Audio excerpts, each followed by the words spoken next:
Welcome to Flagler in Focus, a podcast that shines a light on the heart of our community. I'm your host, Callahan, bringing you inspiring stories from the people who are truly shaping life here in Flagler County.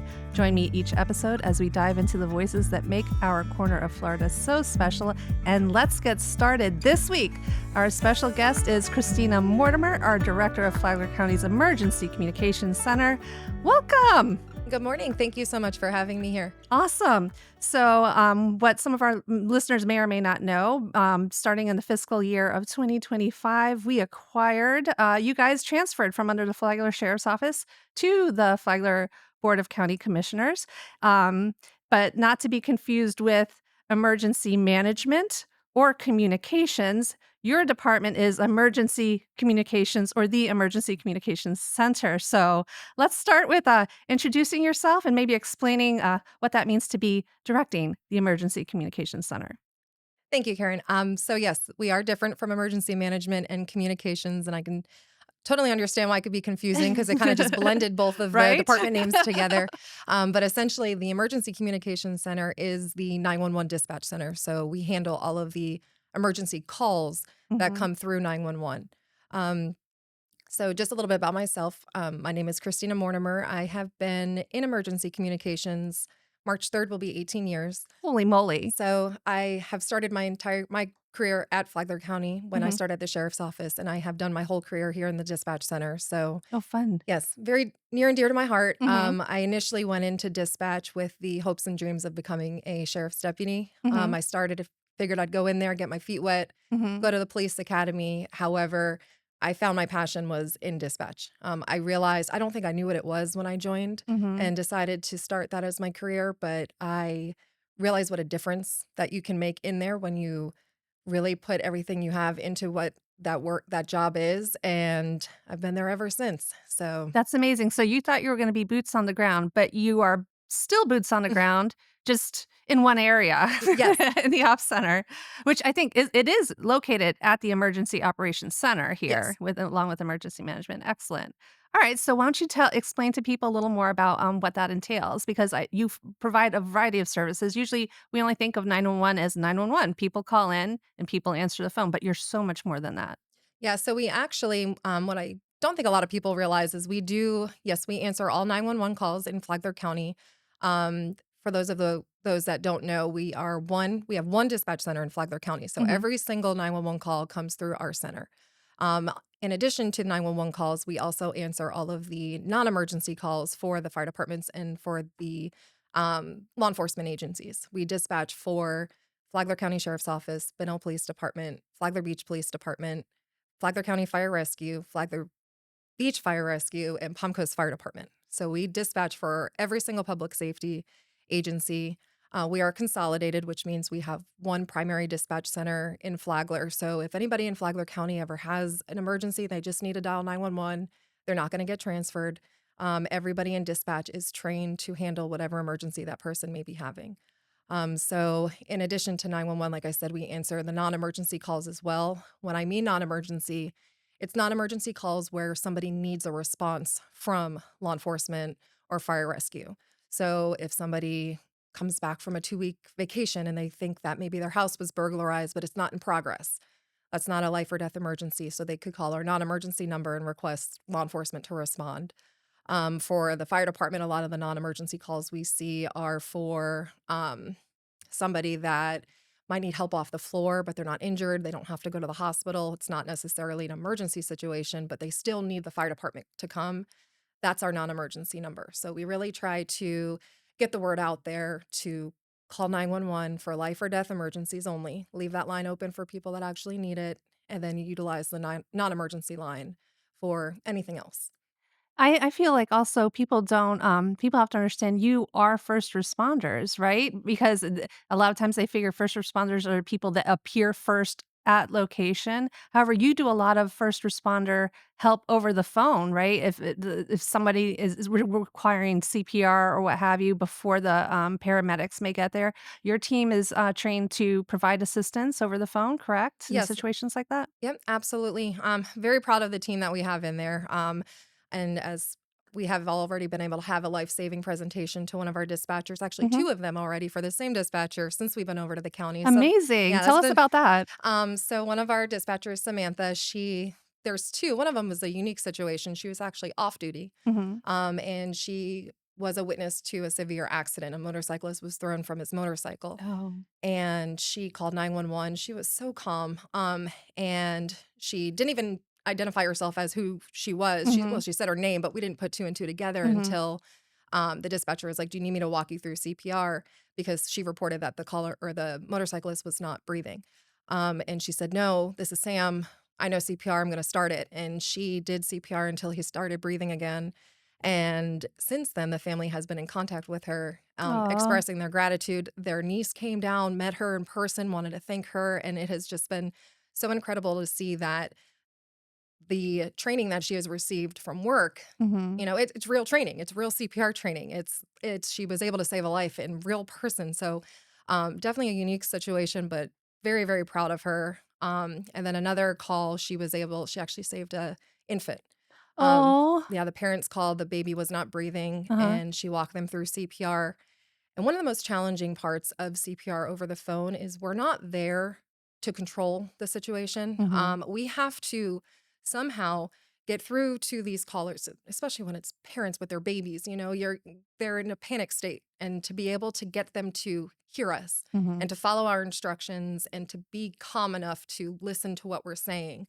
And it's so important because CPR has to be started immediately. We Mhm. don't have minutes to try to control these calls. We have to be able to connect with them within seconds and get them to focus on our instructions. And that's what these parents did. They did a great job. They did CPR until law enforcement got on scene and they took over. And on calls like that, I will follow up with the paramedics and see how the outcomes are, so I can provide that to our dispatchers. And this one was the baby's doing fine. They followed up, Oh, and God bless. yeah, they're alive. And that's what's so amazing about your team also. It's a certain set of soft skills for somebody to even work in this field because the people calling you are under duress, they're stressed, they're anxious, they're scared. They're so for your team, you need to provide a sense of calm and focus. So, uh, talk to me a little about that. Like, your team, like, how do you even find that? Like, how do you put that on a resume? Like, oh, trust me, I can provide calm. Like, walk me through that. Sure. I would tell you it's not easy. Yeah. Part of dispatch is that we go through extensive training. Mhm. It takes a year to go through training Okay. to become to be able to answer the 911 calls by yourself. So Mhm. we do a lot of training. And part of that training is crisis negotiations. It's part of how to break that hysteria threshold. It's how to connect with those callers. So we do, and then after that year, it's continuous training. So and that's a big part of it because it doesn't come natural for a lot of people. Mhm. And we have seen people try, and we always say dispatchers, we're like our own breed of animals. Mhm. It takes a very, very unique and special person to be able to do what they do in that center. And I've commended people that have resigned from the position because they're like, I can't do it. Mhm. This isn't for me. I can't, hearing a parent screaming on the line that their baby's not breathing, they're not able to calm down. So I think that for us, like I said, it's the training, and we try to provide that training to everybody, but unfortunately, not everybody can do it, and Mhm. that's okay. That's and when someone can recognize that on their own, Mhm. I appreciate that. What does a schedule look like for a member of your team? Like, how do you have shifts, and how long do those shifts work? Does any of that, like, affect, how they respond to calls? Or I don't know, can you tell me a little bit, about that structure? Sure. So the comm center is open 24/7, Mhm. 365 days. We never close. We work in 4 shifts. We have Alpha, Bravo, Charlie, and Delta. Mhm. So 2 of those shifts are day shifts. You have 6 a.m. to 6 p.m. Mhm. And the night shift comes in and they work 6 p.m. to 6 a.m. Okay. They are on a 3-month rotation. So they rotate from day shift to night shift every 3 months. Mhm. A part of the reasoning for that is they mirror the deputies and the officers' schedules. Oh, okay. So Alpha Squad dispatch mirrors Alpha Squad road patrol. Okay. They have built their family, and they know each other's voices. Like, that's one thing that dispatch really feels comfortable with, Mhm. because they have to recognize when the deputies something might be off and they Mhm. might not be, being able to say it over the radio, but like something's wrong with it. That's not what Mhm. they normally sound like, Mhm. so they have been together for a while and they learn each other. They learn what's normal, they learn what's not. That's why they're in the 4 shifts with Yeah. them. So there's a level of intuition built in then throughout that Absolutely. process. Absolutely. And you say something about, like, learning people's voices. I saw a story the other day, I didn't even realize this, and I think this is a thing. If someone is in a situation and they're calling 911, there's, like, some code words that y'all can pick up on if they're not okay, like, I'm calling to order a pizza. Is that something that we do over here? I'm actually really glad you brought that up. Okay. It's not a real thing. It's not a real It's okay. I say it's not a real thing because I saw Yeah. it all over Facebook too, and I Yeah. was like, "Oh, no." Um, but people think it's a real thing. Oh, So okay. we have to treat it as real. Okay. So it's not something where like, "Hey, if you're in danger, call in." If it's a domestic, say you want a pepperoni pizza, or if it's Yeah. something else, say you want a, sausage Okay. on your pizza. It's not a real thing, but it Mhm. has become something we're trained to recognize when something's not right. Mhm. Back Now, to the intuition back to the part. intuition. So I have taken calls from people that are talking to me like I'm their friend. And I'm Mhm. like, okay, like they're calling me a name. They're calling, so I'm like, okay, if you're in danger, press 2 buttons. If you're, so I Mhm. have to quickly switch the way I'm asking questions because obviously this person is not able to talk to me Mhm. like they're trying to pretend like they're talking to a friend because they're Mhm. around somebody that put them in a dangerous situation. So we are trained to pick up on when something just is not right. Interesting. Yeah. So, what would your advice be if someone's in maybe a domestic violence situation and they do call you guys? Do you have any advice for, that type of call when they can't outright say what's going on? Um, if possible, my biggest advice is to text 911 Mhm. because we have that feature in Flagler Ooh, tell County. us about that. Tell us So, about that. text 911 is a feature that is available when you put 911 in your to field and Mhm. then you text us just like you would anybody else. Mhm. So, you don't have to talk, you don't have to make a voice call to us, and it comes through just as a 911 call. So, we Mhm. get it on our emergency line. It will take priority over any other non emergency call, Mhm. and we will immediately text you right back. So Okay. if somebody is in a situation like that, I do suggest making sure that your ringer is off so that when we text you back, it's Yeah. not giving that text notification sound. But that is definitely my biggest advice if you're in a situation where it is not safe for you to talk. Now, if you're not able to text for some reason, Mhm. still call 911. You can try to talk to us like, you know, we're a friend or something. We're gonna pick up on that, Yeah. or just keep the line open, and Okay. we will always listen to what's going on in the background. We're trained to pick up on background noises and cues and stuff to pick up on, any type of imminent danger, so Okay. Interesting. So, when people need to get a hold of you, 911 911 for for emergencies only. emergencies only. What is the non-emergency line? The non-emergency line is 386 Mhm. 313 4911. Okay. So we try to make it easy. Okay. That makes sense, that Yeah. makes sense. And then how many calls do you receive a day? We receive on average, and I do days based on the 24 hours, so Mhm. anywhere between 400 to 500 a day. Mhm. Um, Interesting. mhm. And, does your team participate in any outreach events throughout the year to kind of bring, I don't know, awareness to the community of the resources that you have? Yeah, and that's something we're really trying to pick up some more. But we participate in. We just did the Old Kings Career Fair where we tried Oh, to good. educate the children on which they had so many good questions. They were so interested in what we do and what 911 is for. So that was a lot of fun. But we speak at schools. We have been trying to get more out there more in the public because I think the more people know, if they know what to do when they need to call 911, the better Mhm. we can help them because a lot of people don't understand why we ask questions. Yeah. I took, we take a lot of calls. It's just get them here. Mhm. Well, I have to ask certain questions. If I want to make sure I'm sending you the right resources, I have Mhm. questions that I need to ask, but people don't understand. They think our questions are delaying the response. But what we also do on top of answering the calls, we dispatch them too at the same Mhm. time. So I could be taking the 911 call and dispatching. We're trained multitasking is the biggest skill set in dispatch, and we're able to do thousands of things at the same time. Mhm. So it doesn't but getting that out, just that education out there to people to know like our questions aren't slowing down the response. Let, Mhm. let me help you. So we're definitely trying to get out there some more for the outreach and get the word out there what dispatch really does. Perfect. And then how does this, reverse 911 work? Do people need to sign up for reverse 911, or is that through the phone systems automatically?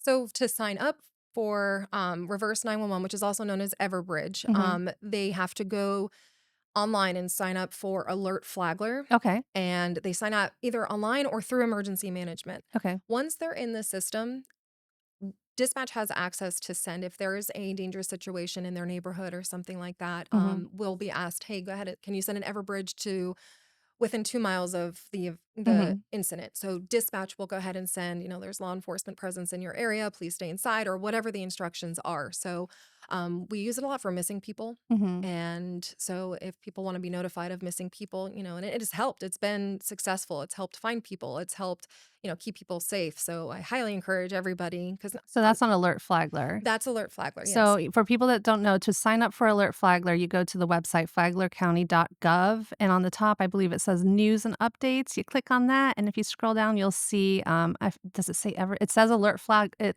literally says Alert Flagler there, and then you can put in your, and I think it's email or text You can do email, text, or phone or call. phone call. Hmm. Okay, perfect. So that's a good way to sign up.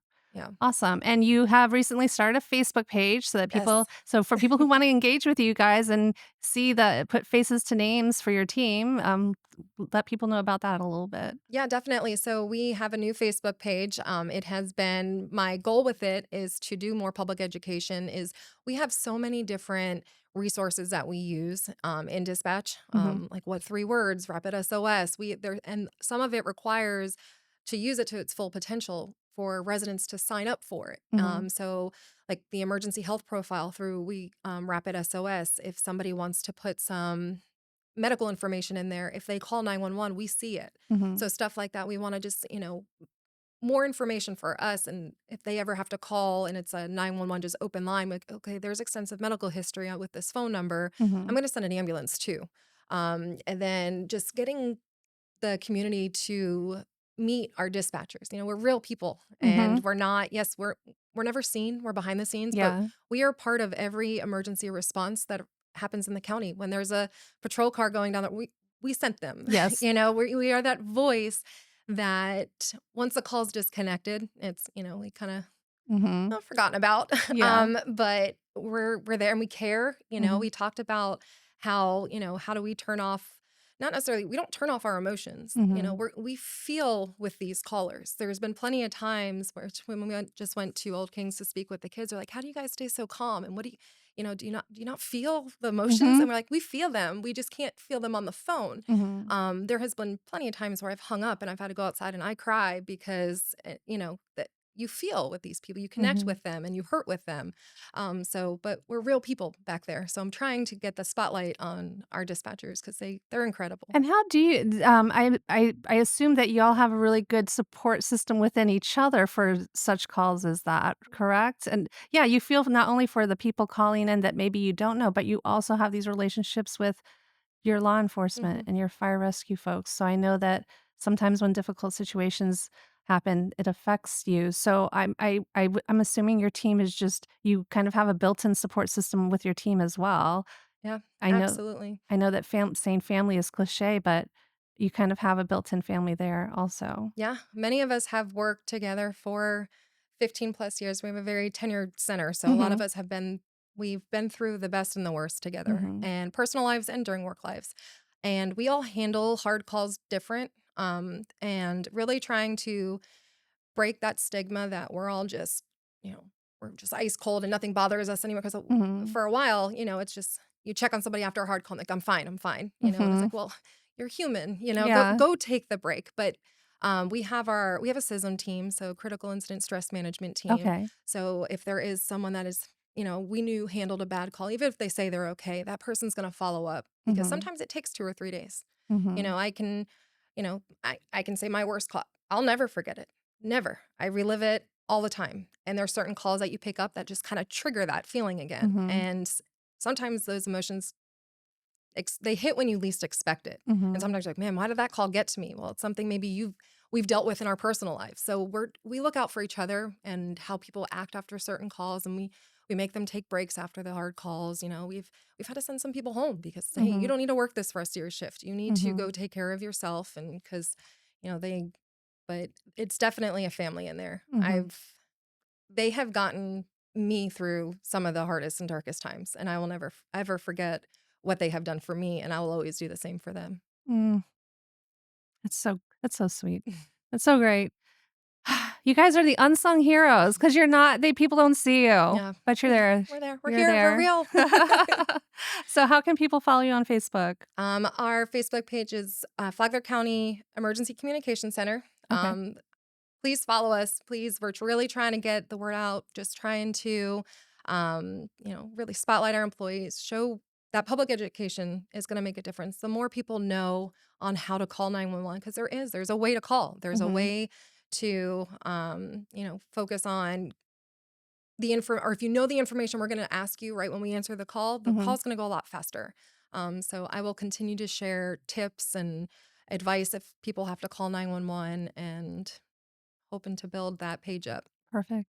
And before we end this interview, what advice would you give to someone who wants to continue a field in this service? Um, Do you have any advice? Be strong. yeah, be strong. You have to have compassion. You Mhm. have to be empathetic. Nobody is calling us for good news. Mhm. We hear bad news all day long.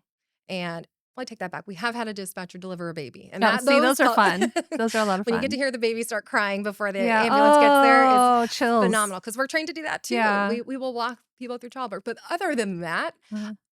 it's bad news. Yeah. And you have to have really good work-life balance. You have to have a support system in and outside of dispatch, because when you get home and you've had a hard day and that's all you're thinking about, it's difficult to push through sometimes. And just being open, you have to be hold yourself accountable, because training is very intense. Mhm. Training, we have a state approved training program through Okay. Department of Health. So we do all of the training in-house. So we are able to incorporate our policies into the training program, which really helps. But holding yourself accountable, you're going to make mistakes, but holding yourself accountable for those mistakes, to realize training is hard, but it's because this job you took, it's not just a job, it's a career, and you're going to be saving lives. So we have to make sure that people we are putting on that phone are ready to answer the worst of the worst. Exactly. Well, perfect. Well, thank you so much, Christina, for joining us for the show. Once again, if you need 911 services, you can dial 911 or text. And the non-emergency line is, again, 386-313-4911. perfect. And again, to find out more about Christina and our Emergency Communications Center, you can always visit them on Facebook as well. And with that, thank you very much for joining us. Thank you, Karen. All right, everybody. Thank you. Until next time.